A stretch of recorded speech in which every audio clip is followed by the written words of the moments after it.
Bom dia, irmãos. Dando continuidade aos nossos estudos da revista Palavra e Vida, hoje nós estaremos fazendo o estudo da lição número 8, a eleição de Israel. Nós estamos estudando nesse trimestre o livro A Carta aos Romanos, escrita pelo apóstolo Paulo, e estaremos estudando hoje, nessa lição, a eleição de Israel, baseada no capítulo 9 da Carta aos Romanos. Nós vamos agora orar pedindo a direção do nosso Deus. Senhor Deus, nosso Pai, nós nos colocamos diante das Tuas mãos e queremos Te rogar, Pai, que Tu estejas conosco, nos orientando, nos guiando, Pai, nesse estudo. Que Tu possas me usar como Teu instrumento, Pai, para a condução desse estudo, e que Tu possas abrir a minha mente, Senhor, usando a minha boca, o meu intelecto, e também, ó Pai, também abrindo a mente de todos quantos estiverem vendo e ouvindo esta aula. Em nome de Jesus, amém. O povo de Israel foi o povo escolhido de Deus para que a partir dali viesse o Messias. Agora, houve uma rejeição por parte do povo de Israel em relação a Jesus. E aqui, nessa lição, nós justamente estaremos falando sobre isso, sobre a escolha que Deus fez sobre o povo de Israel, o povo judeu, e a realidade da escolha que esse povo fez não recebendo Jesus como Messias, como o Salvador.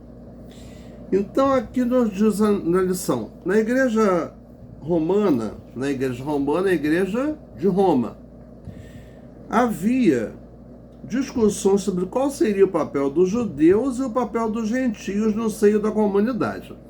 Lembrando que gentios são todos aqueles não judeus, as pessoas de outras origens, de outros grupos étnicos, de outros povos.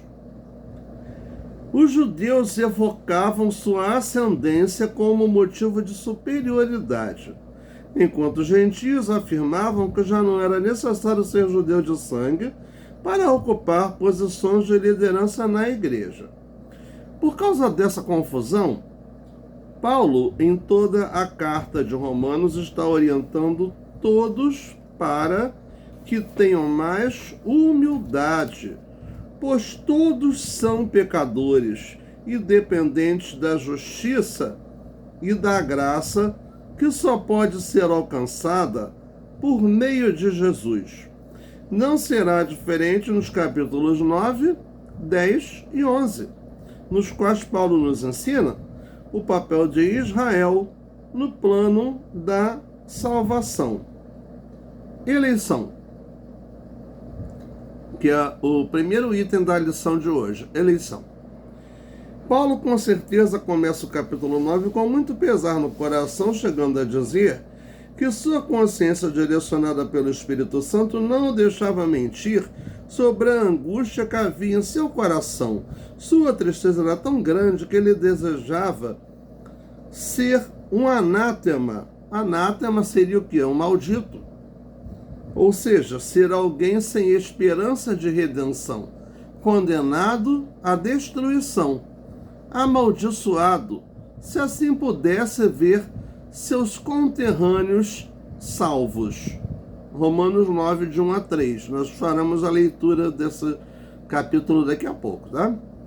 Esse sentido também estava no coração de Moisés, em Êxodo 32, 32. E também deve estar nos nossos. Em seguida, Paulo faz um resumo sobre a eleição de Israel como povo de Deus, afirmando que deles são. Romanos 9, 4 a 5. Letra A, a adoção. Sua separação entre todas as nações do mundo para ser possessão de Deus, que está em Êxodo 4, 22 e 19, 5, em Oséias 11, 1 e em Isaías 43, 20. B. As glórias. As teofanias de Deus durante sua história, ou seja, as manifestações visíveis do Deus invisível, como o episódio da sarça ardente em Êxodo 3, Êxodo capítulos 3 e 4. As alianças, os pactos de Deus com seu povo e ou com seus líderes, como as feitas com Abraão e com Davi, Gênesis 15, 17 e 2 Samuel 7. D. Lei, dada por intermédio de Moisés no Monte Sinai, Êxodo 19. Adoração, a adoração. Por meio do culto no templo, os judeus receberam gratuitamente um lugar para ter comunhão com Deus. As promessas. Eles conheciam os planos de Deus e sabiam qual era a tarefa, o privilégio e o destino para o qual Deus os havia preparado.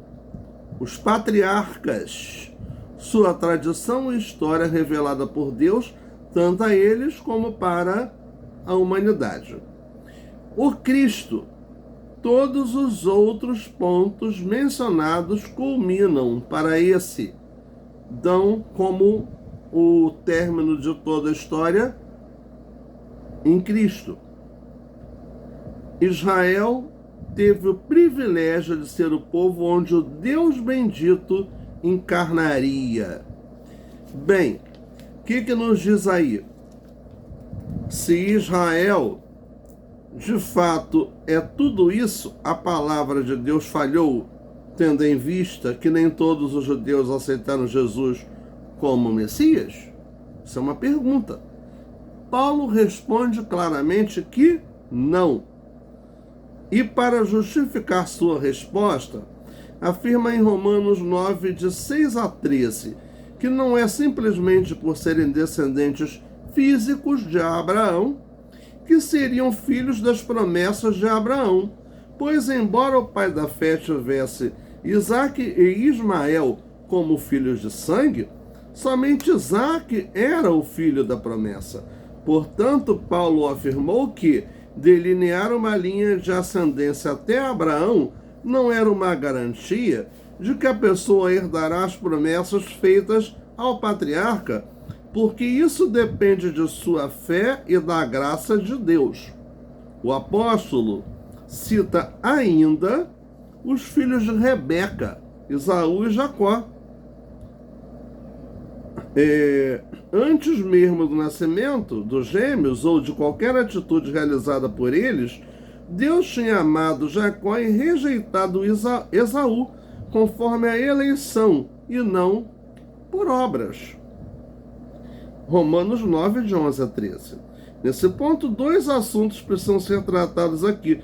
O primeiro é sobre a eleição, a escolha de Deus. Como diz nossa declaração doutrinária, a eleição que Deus faz é feita à luz de sua presciência, ou seja, Deus conhece todas as coisas, razão pela qual pode decidir tudo de antemão e ainda assim não ferir o livre-arbítrio da humanidade.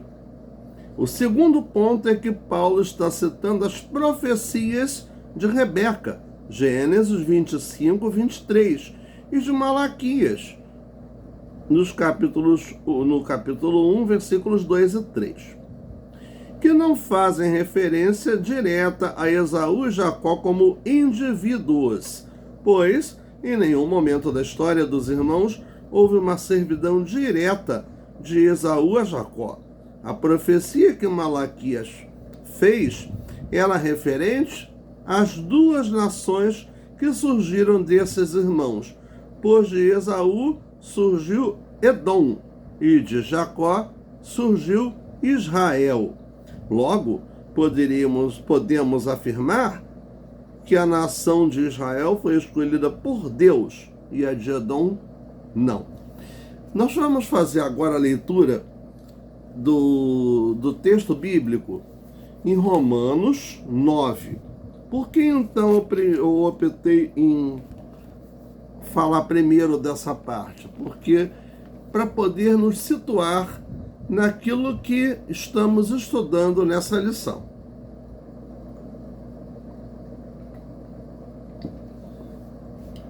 Nos diz Romanos 9, nós vamos ler todo o capítulo 9. Em Cristo digo a verdade, não minto, dando-me testemunho à minha consciência no Espírito Santo, que tenho grande tristeza e contínua dor no meu coração, porque eu mesmo poderia desejar ser separado de Cristo por amor de meus irmãos, que são meus parentes segundo a carne, que são israelitas, dos quais é a adoção de filhos, e a glória, e os concertos, e a lei, e o culto, e as promessas, dos quais são os pais, e dos quais é Cristo, segundo a carne, o qual é sobre todos, Deus bendito eternamente. Amém. Então aqui ele vai falando da escolha de Deus, a eleição que Deus fez pelo povo de Israel e da rebeldia do povo de Israel em não aceitar Jesus. Versículo 6. Não que a palavra de Deus haja faltado, porque nem todos os que são de Israel são israelitas, nem por serem descendência de Abraão são todos filhos. Mas em Isaque será chamada a tua descendência. Isto é, não são os filhos da carne que são os filhos de Deus, mas os filhos da promessa são contados como descendência. Porque a palavra da promessa é esta: por este tempo virei, e Sara terá um filho. E não somente esta, mas também Rebeca, quando concebeu de Isaque, nosso pai. Porque não tendo eles ainda nascido, não tendo feito bem ou mal, para que o propósito de Deus, segundo a eleição, ficasse firme, não por causa das obras, mas por aquele que chama, ou seja, por Deus, pela escolha de Deus. Foi-lhe dito a ela: o maior servirá o menor. Como está escrito: amei Jacó e aborreci Esaú. Que diremos, pois? Que há injustiça da parte de Deus? De maneira nenhuma. Pois diz a Moisés: compadecer-me-ei de quem me compadecer, e terei misericórdia de quem eu tiver misericórdia. Assim, pois, isto não depende do que quer, nem do que corre, mas de Deus que se compadece. Porque diz a Escritura a Faraó: para isto mesmo te levantei, para em ti mostrar o meu poder, e para que o meu nome seja anunciado em toda a terra. Logo, pois, compadece-se de quem quer e endurece a quem quer. Dir-me-ás então: por que se queixa ele ainda? Porquanto quem resiste à sua vontade? Mas, ó homem, quem és tu que a Deus replicas? Porventura, a coisa formada dirá ao que a formou: por que me fizeste assim? Ou não tem o oleiro poder sobre o barro para da mesma massa fazer um vaso para honra e outro para desonra?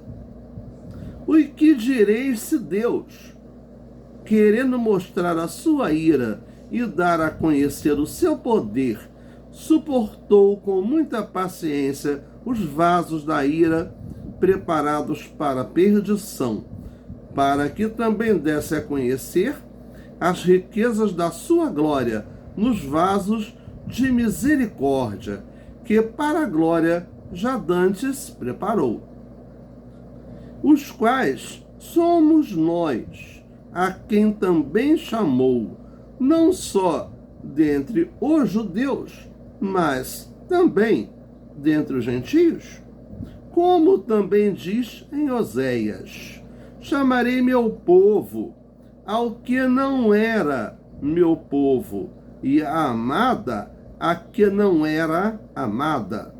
E sucederá que no lugar em que lhe foi dito: vós sois meu povo, aí serão chamados filhos do Deus vivo.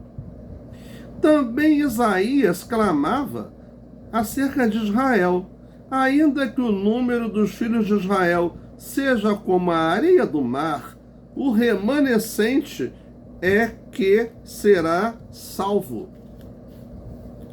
Porque o Senhor executará a sua palavra sobre a terra, completando-a e abreviando-a. E como antes disse Isaías: se o Senhor dos exércitos não nos deixar a descendência, teríamos sido feitos como Sodoma e seríamos semelhantes a Gomorra. Que diremos, pois? Que os gentios, que não buscavam a justiça, alcançaram a justiça? Sim, mas a justiça que é pela fé. Mas Israel, que buscava a lei da justiça, não chegou à lei da justiça. Por quê? Porque não foi pela fé, mas como que pelas obras da lei, tropeçaram na pedra de tropeço. Como está escrito: eis que eu ponho em Sião uma pedra de tropeço e uma rocha de escândalo, e todo aquele que crer nela não será confundido. Então aqui, esse trecho, todo esse capítulo 9 da carta aos Romanos, ele nos mostra claramente como foi as atitudes do povo de Israel. Como foi que Deus encarou isso? Qual foi a resposta de Deus? Como que a salvação não veio só para os judeus, mas veio para todo o mundo. Veio para os judeus e também para os gentios, os não judeus, os estrangeiros, né? Ou seja, não judeus. Porque pela fé estariam fazendo parte, no caso, como estamos fazendo parte dessa grande família de Deus. No item 2, misericórdia e compaixão. Então, na sequência, Paulo começa a explicar que Deus não é injusto em ter escolhido o povo de Israel, porque ele é soberano e pode ter misericórdia e compaixão de quem quiser ter misericórdia e compaixão. Quando lemos esse texto, muitas vezes ficamos chocados, mas as Escrituras nos garantem que Deus é rico em misericórdia, por causa do seu grande amor com que nos amou. Efésios 2:4. né? Como diz, louvemos tão grande amor, sim, tão grande amor, que Cristo assim nos manifesta. Que maravilha de amor que nos trouxe para Deus. São versos do hino número 25 do cantor cristão, o hino Amor. O amor de Deus, o grande amor de Deus para com toda a humanidade, que nos deu a salvação, que nos trouxe a redenção. Como dizemos que na redenção firmado estou, meu cativeiro já findou. O teu cativeiro já findou, porque nós hoje não somos mais escravos do pecado, nós somos libertos pelo poder do sangue de Jesus que nos lavou. Então nos diz aqui, por causa do seu grande amor com que nos amou, e deseja que todas as pessoas sejam salvas e cheguem ao pleno conhecimento da verdade. 1 Timóteo 2, versículo 4. Deus tem misericórdia de todos os homens, de toda a humanidade. Porém, nem todos aceitam o seu chamado, tornando-se alvos de sua ira.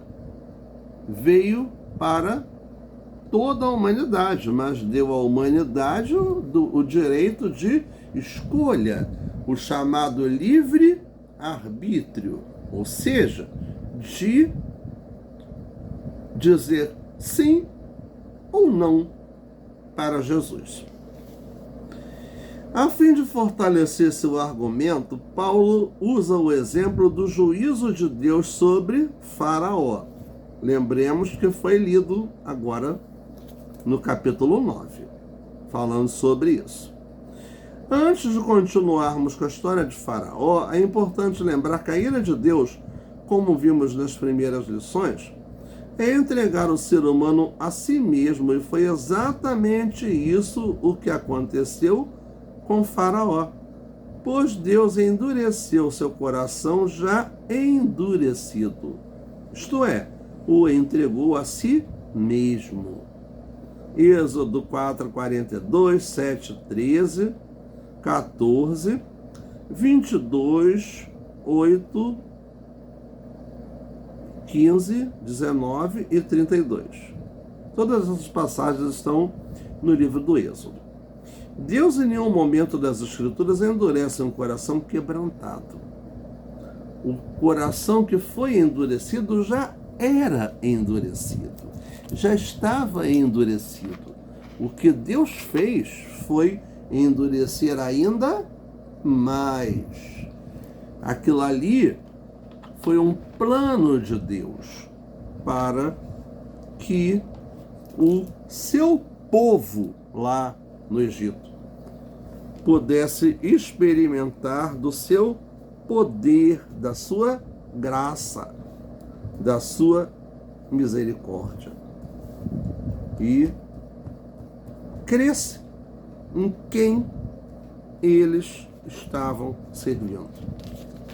Mas mesmo assim, nós vemos que ainda blasfemaram no deserto e daí ficaram no deserto, né? Diante de tantos sinais, de tantos prodígios, de tantos milagres que Deus operou no meio do povo. E nós não somos diferentes, não. Nós estamos vivendo uma situação muito parecida.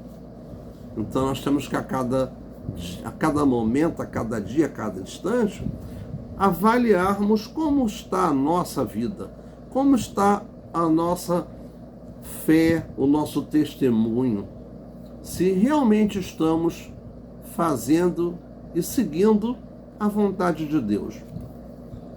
Nos diz aí, num segundo argumento usado por Paulo, que diz respeito ao poder que o oleiro tem sobre um vaso. O oleiro, quem faz o vaso, uma profissão muito comum naquela época, dentre os judeus.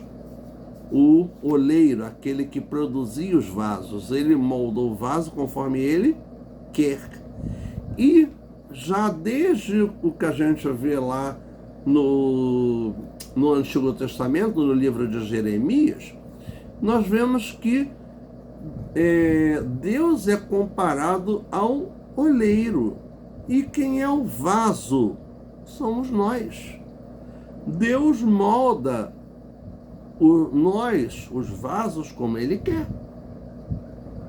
Mas nos dá um direito de escolha, um livre-arbítrio, segui-lo ou não, obedecê-lo ou não, optarmos pelo caminho do bem ou pelo caminho do mal.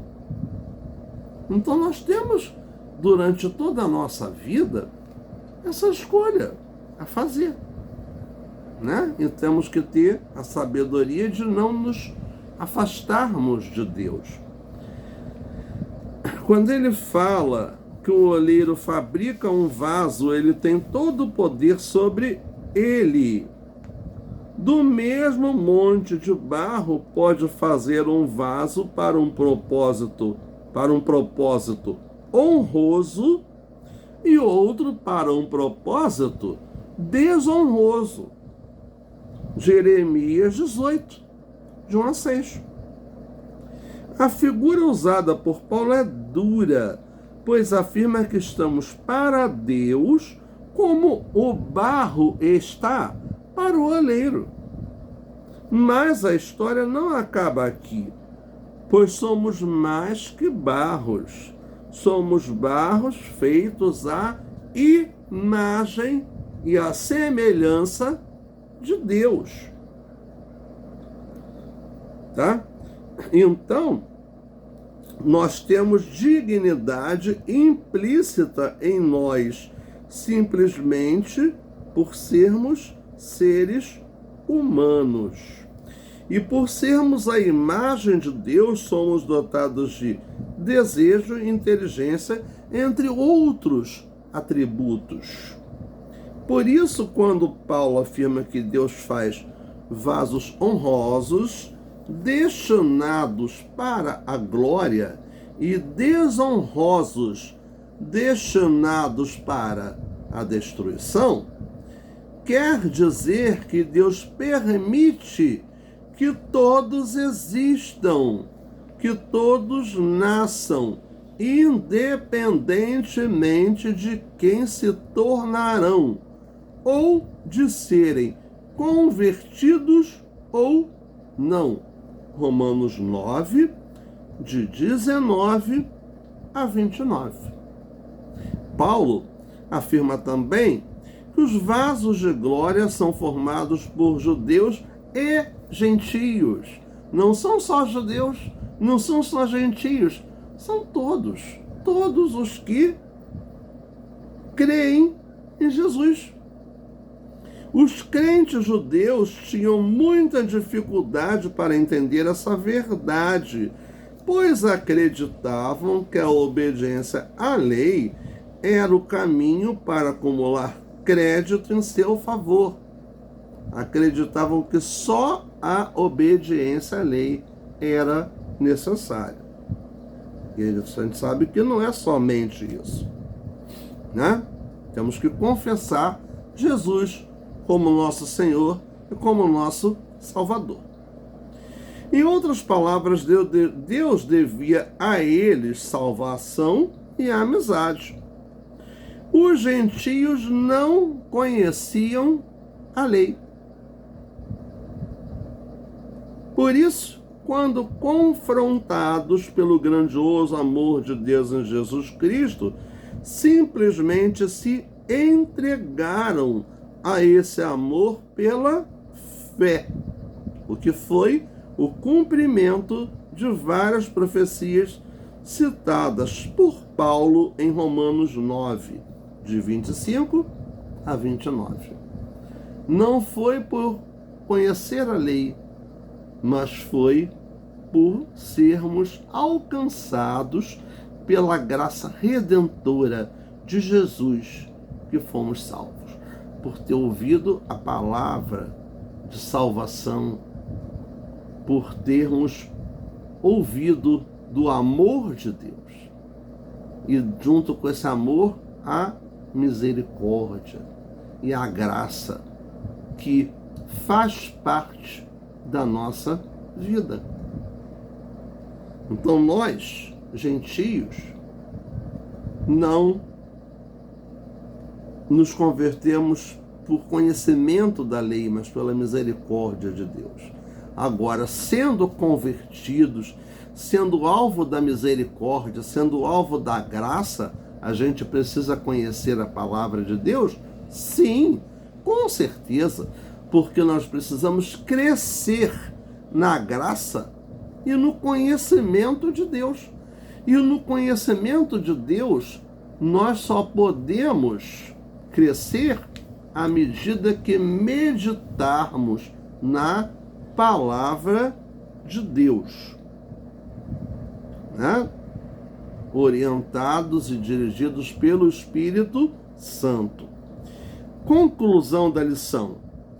A mensagem da graça para todos que tinham fé se tornou uma pedra de tropeço para os judeus, pois acreditavam na sua autojustificação. A finalidade deles passou a ser a cumprir a lei e não acreditar na fidelidade das promessas de Deus. Era uma coisa mecânica, uma coisa que não tinha amor, que não tinha a graça presente. Jesus, porém, veio a este mundo para salvar a humanidade. Ele, de fato, é a pedra de tropeço que julgará todos os homens. Para os que creem, Jesus é salvação. Para os que não creem e se garantem em sua própria justiça, Jesus é condenação. Então, pedra de tropeço para os que não creem, para os que não quiseram aceitá-lo. Pedra de salvação para todos os que o aceitaram, para todos os que os seguem. Para pensar e agir, a Igreja Romana tinha problemas de divisão e isso estava atrapalhando a Igreja. Tendo em vista isso, convido vocês a orarem pela unidade da Igreja nesse momento.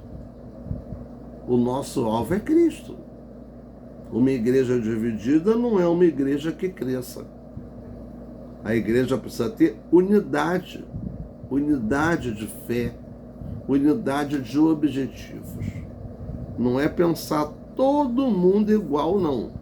Nós não somos uniformes. Nós temos que ter unidade, não uniformidade. Tá? Então, o nosso ponto em comum é a fé em Deus, é a palavra de Deus, é a atuação do Espírito Santo. Os judeus se sentiam exclusivos e melhores pela graça que receberam. Nós estamos cometendo este mesmo erro? Estamos nos achando melhores do que os outros? Nós não somos melhores do que ninguém. Não podemos subjugar, não podemos tentar nos sentirmos os donos do pedaço. Não é por aí que a coisa funciona. A graça de Jesus é constrangedora, pois mexe em nosso senso de justiça. A graça é, de fato, de graça. Não entender isso pode nos fazer acreditar que podemos alcançar Deus por conta própria. Fazer isso é transformar Jesus em uma pedra de tropeço. Você tem consciência disso? Nós vamos chegar a Deus por meio de Jesus. não por nossa própria conta, por nossos próprios méritos, mas pelo nosso arrependimento, pela nossa fé, pela nosso serviço, nossa gratidão a Deus.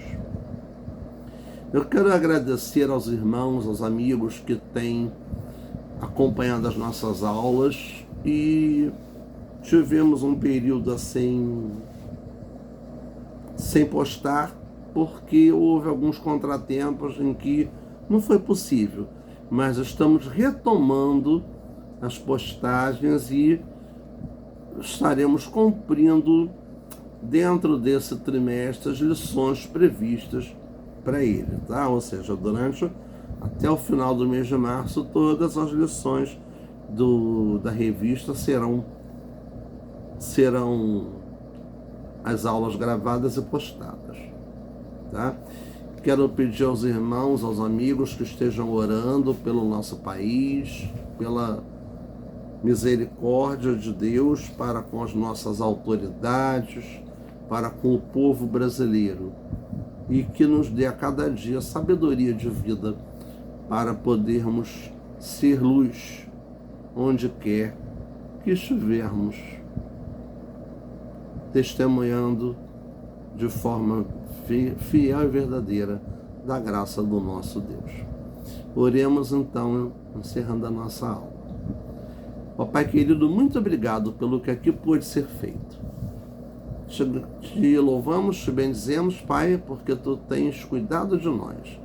E te agradecemos, Pai, pelo estudo que aqui podemos trazer, e queremos te pedir, Senhor, por cada vida, por cada amigo, por cada irmão, por cada familiar que estiver vendo essa aula, que Tu possas abençoar a todos, Senhor, assim como os seus familiares, abrindo, ó Deus, as portas que todos precisam de cura, de libertação, de emprego, de resposta de orações. Oramos, ó Pai, em Ti e cremos no Teu poder, ó Deus. Em nome de Jesus. Amém.